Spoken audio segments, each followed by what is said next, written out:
Have you ever paused to consider the role sound plays in your life? The way it weaves itself into the fabric of your existence, as ubiquitous as air, yet often as unnoticed as the humble dust mite? Consider this: sound is a constant companion, shaping our emotions, guiding our actions, and punctuating our experiences.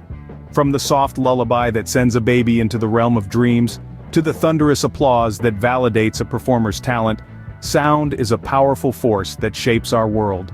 Now let's delve deeper into the philosophy of sound. At its core, sound is a form of energy, a vibration that travels through the air, water, and solid objects. It's a universal language transcending borders and cultures, encapsulating the essence of existence itself.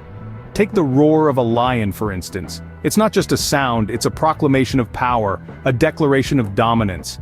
In the wild, the strength of a lion's roar can determine its standing in the pride. Similarly, in human society, the strength, clarity, and confidence in one's voice can often dictate their standing among peers. It's not just about volume, but about the resonance, the authority that comes from within. Then there's the soothing hum of a bumblebee, a sound that might seem insignificant but carries a profound message. It's a testament to nature's harmony, a tiny cog in the vast machinery of life.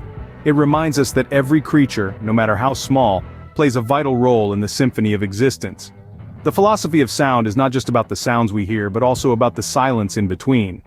Silence, contrary to popular belief, is not the absence of sound, but a canvas for potential sounds.